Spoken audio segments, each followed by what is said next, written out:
Testing. 1, 2, 3, testing. Okay.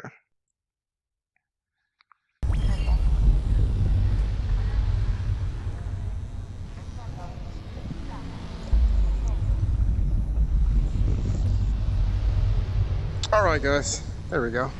So now I got that camera mounted in my head. Would you look at that? Such a nice view, huh? Yeah. Got pretty lucky finding this apartment, you know.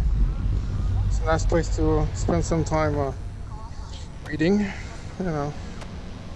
If you're curious what I'm reading, it's pretty nice, but it's not the best, so whatever.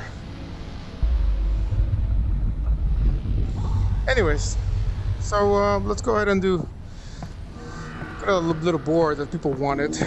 You know, we gotta give the people what they want. So there we go. This will do. So grab ourselves a little marker, and so let me introduce hashing by first talking about why it's useful. So suppose that we have a bunch of phone numbers connected to a phone book, you know, and what we're trying to do is we're trying to store data for each phone number, like the business name and what they do and things like that. And so, you know, we want to be able to make it searchable based on the phone number.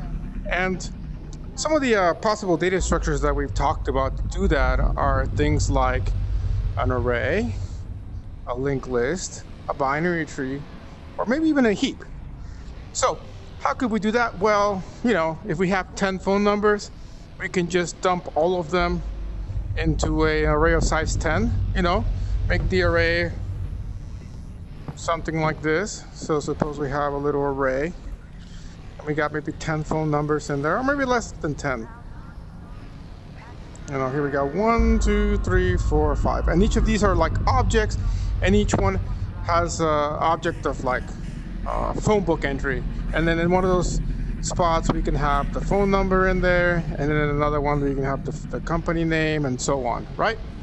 And so, you know, if we have 5 listings, then we just need an array of size 5.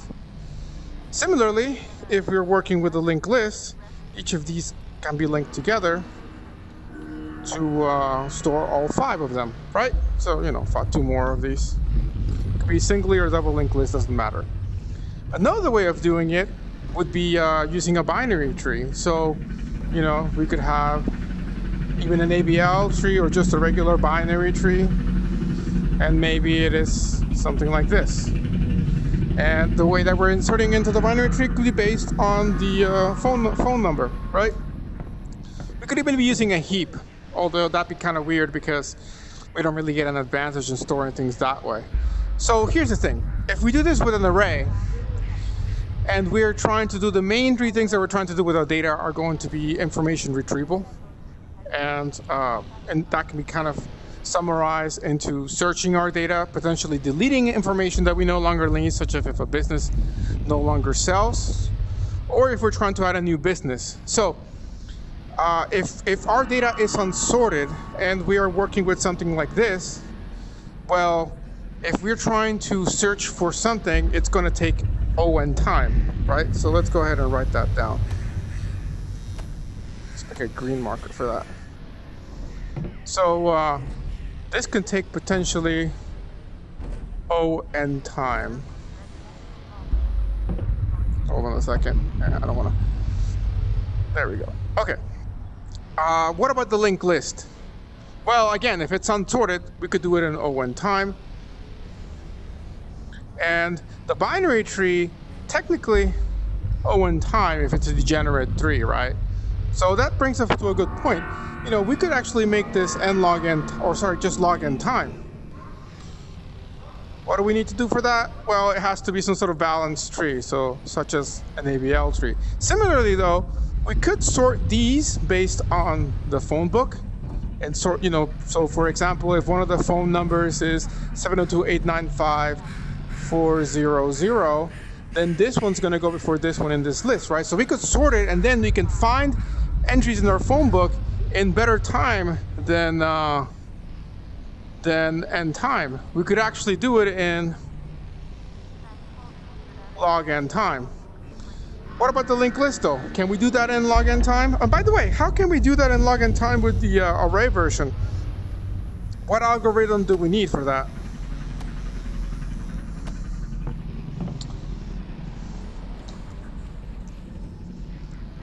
Yeah, that's right. We need a binary search for that. So if we have binary search, we can achieve searching for information in a sorted array in log n time. Can we do that with the linked list? No, we cannot, because we cannot implement binary search on this, because with binary search, we can very quickly move around the array here by just, dividing by half and so on between the pieces. We can't do that here. We have to actually dereference the pointers to do that.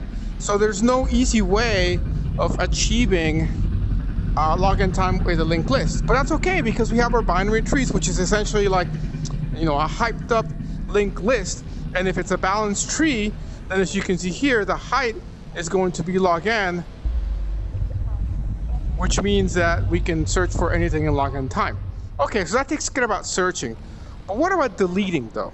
Deleting with an array is not so easy. It messes things up. With a linked list, piece of cake, it takes constant time. But with this, if we're trying to keep it tight or if we're trying to keep it organized, if we delete something in the middle here, what are we going to do with these two? Are we going to shift them back? Are we going to leave them there? It's going to keep growing. It's going to waste space.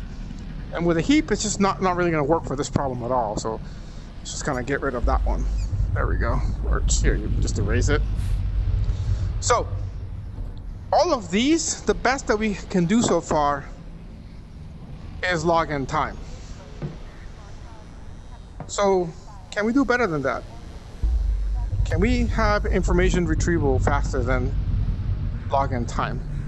And the answer is yes, we can. We can do something called direct access table.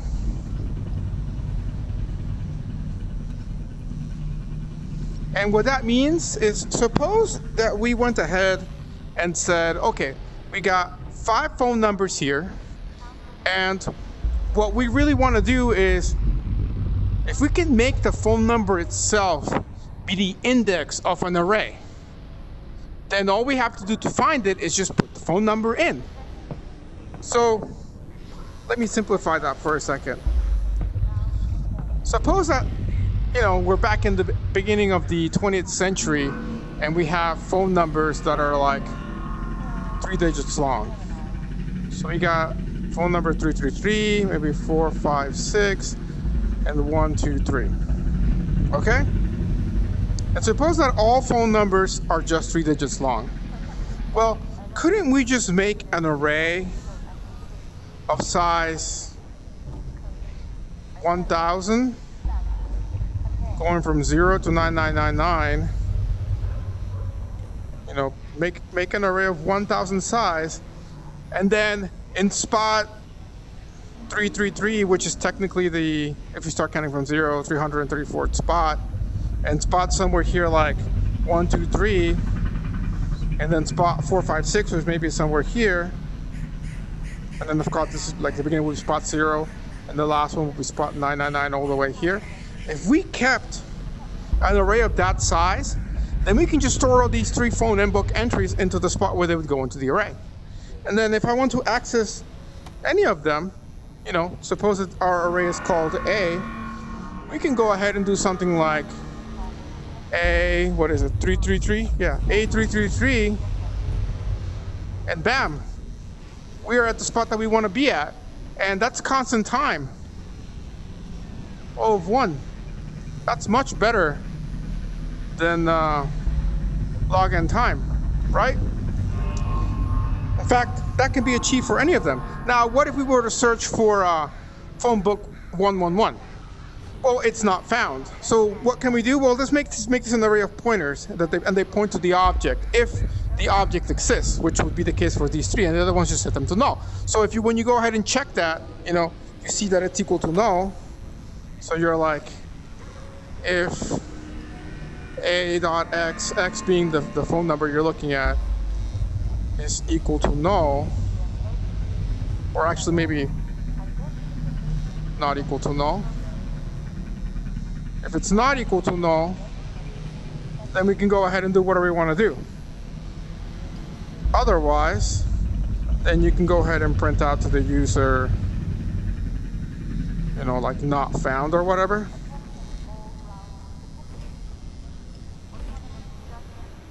And so on. Suppose we have namespace std. And so, we don't need any of those really hard implementation of data structures. We just make a big array. If as long as it's an integer, we can basically make an array of the size of the biggest integer, and bam, we're good to go, right? We can slap and call it a day and move on with our lives. Go watch some TV. I don't know. Well, what's the catch here?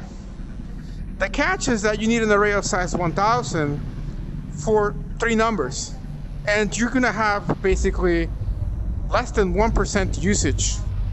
Here, it's 0.03% usage, I believe. Basically 3 over 1,000% of usage in the array, and everything else is wasted.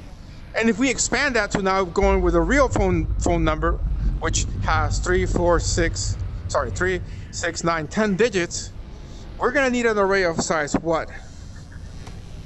Well, let's get some space here. There we go. So we need 1 0, 2 zeros, 3 zeros, 4, 5, 6, 7, 8, 9. So one more 0, I think. Yes. So then just make this all into like that.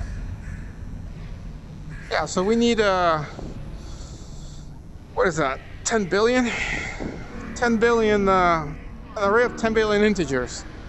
Multiply this times whatever the size of an integer is in your computer. So suppose that's 4 bytes.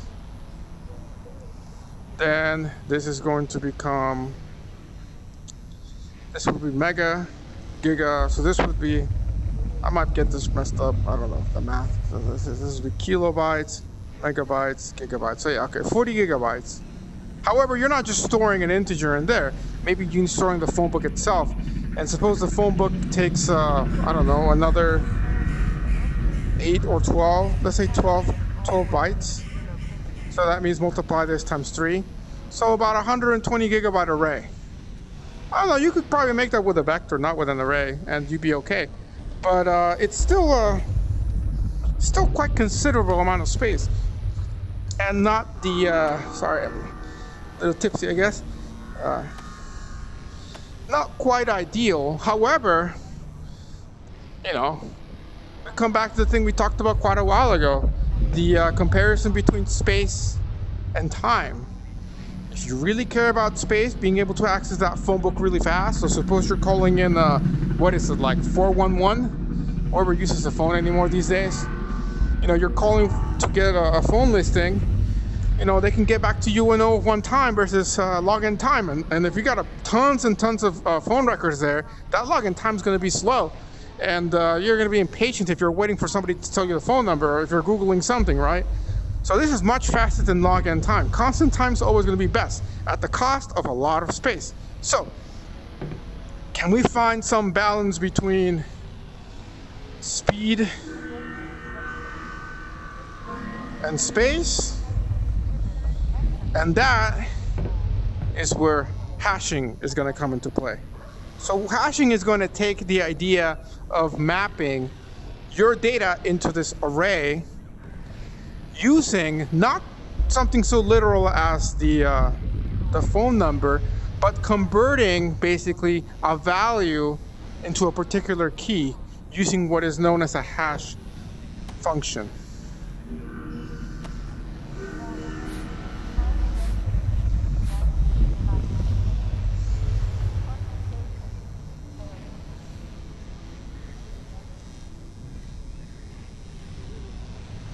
Hash function. So what we want to do again is we want to take data that, by the way, obviously here it's very nice, and a phone number is an integer, but what if it's not an integer? What if it's words?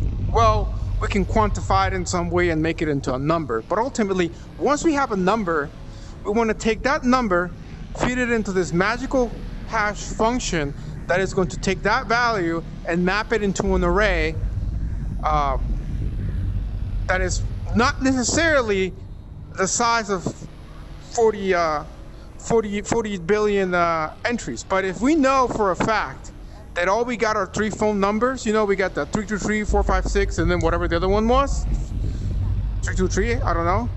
If we only have 3 digits, then ideally what we want to be able to do is this. If we know for a fact that we only have 3 phone numbers that we got to work with. What happened to my red marker? Here we go. I like the red better. So if all we know is we have 333, 456, or what? I don't know. Maybe that's a 9. Let's just make it a 9 now. And then maybe we have 555. And let's say we got one more. So like 111. Okay.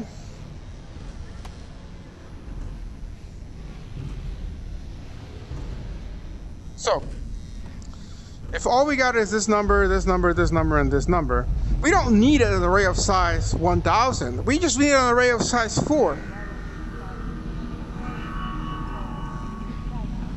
We just have to find a way so that these 4 values are fed into something, which is going to be our hash function, which we can call h of x.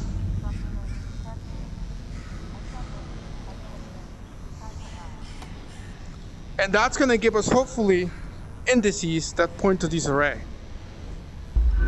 So we take our data, which are our x's, and we feed it into this h of x function. So for example, if we feed h of 3, 3, 3, we want to get back something unique that is different than something like if we feed h of, 555. We want to get different things here. So for example, what could we do actually? How about you guys tell me? What do you think? Let's check the chat. What do you think? What could we do here? Well, if we look at the phone number, we can see that the last column of digits here are unique, right? So if we just take that last column of digits, H333, we can make our hash function return to us a 3 on that. We could make this one return to us 5, this one 6, and then this one 1, right? And then now we can store this, not necessarily in the tightest possible space, but definitely not size of 1000. Here's an array now, 0 to 6, size 7. And so now, here we can store 111. Then we can store 333 here. Then 956 could go here. 956. And then what's the last number? 956, we did that one. What am I missing? I got 4 numbers there and 3 things. So we get the 111, we got 333, 555. Oh, my bad. It's very loud. My neighbors, I don't know what they're doing. You know, I gotta go check on them. What's that pigeon doing there? Yo, pigeon, you're distracting me. Get out of here. Yeah, stay out, pigeon. Sorry. Damn pigeons, you know. Trying to look for food or toilet paper, but I'm not gonna get neither. So anyways, so I was saying, here we have our 4 phone numbers, and we're feeding it into this magical hash function that is going to return to us unique indices. Now, it's not so magical because all we are trying to do is extract that first column. And so now we can store all 4 phone numbers in an array of size 7 and have that O of 1 time. Now, what is this magical function that can extract that last digit? Well, we can use modulus for that. So really our hash function is going to take x mod 7 Because now, if we take 111 mod 7, that's just gonna give us, actually,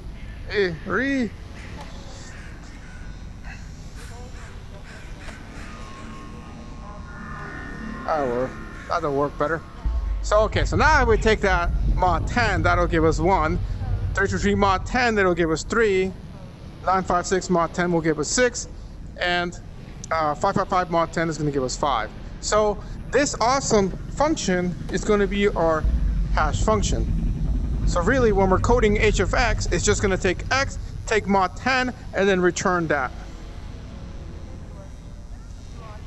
That says return.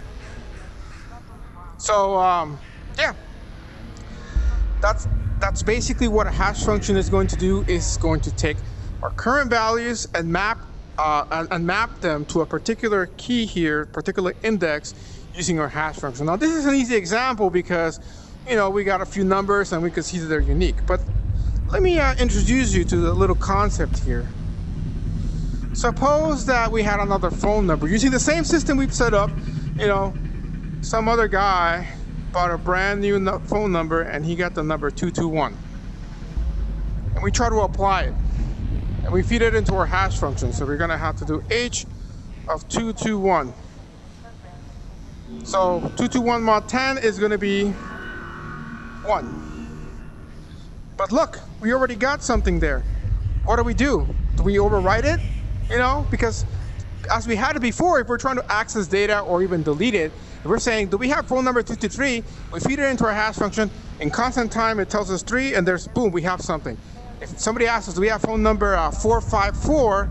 We feed it in, it gives us 4. We see there's nothing here, there's a null. So we say, no, that's not existing. But in this case, if we get 111, we see that we have 111. But now we're feeding it 221, and it's also putting it there. So what are we gonna do? Are we gonna like overwrite it? We have what is known as a hash collision. And this is going to be the problem with hashing and sort of the catch. So with the direct access map, it's impossible to get a collision because every single value will map to a unique spot in the array. But here, because we are taking bigger data and sort of squishing it into a smaller spot, but still trusting that things will map uniquely, the fact of the matter is we can't always guarantee that's going to be the case. Because there are going to be things that collide. If we have more combinations here than we have spots here, then there will be a collision where two combinations will map to the same spot. It's impossible if we have 1,000 numbers here, and even if we have here like 998 spots, but 1,000 numbers that have to map to this array, then I guarantee you 2 spots at least are going to collide. Because unless we had 1,000 here and 1,000 numbers here, then we could say, if we do it as a direct access table, that there will not be any collisions. But because this is smaller, this is bigger than the array, then there will be a collision somewhere.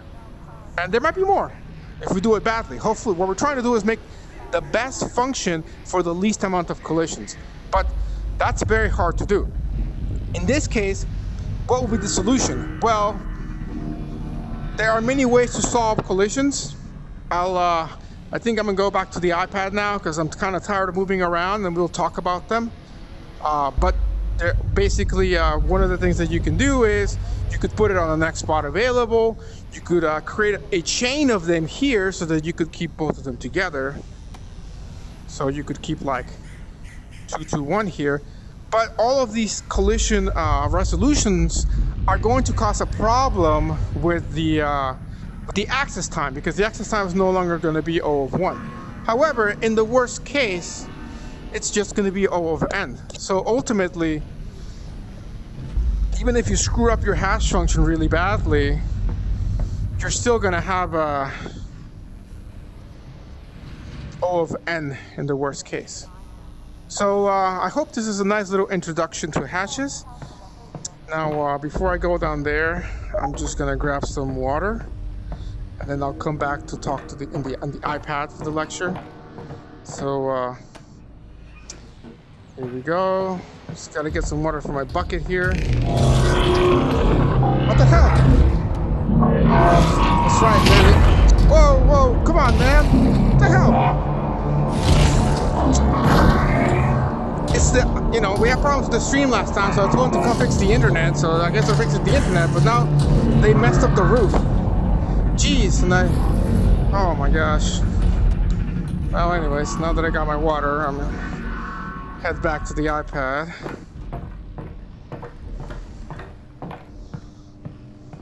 Mine got nice little paintings and everything. So,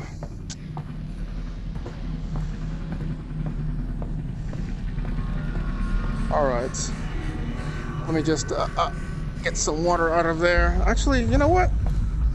I'll just take a soda with me. So, all right, then let me go ahead and put the camera back in the spot it was.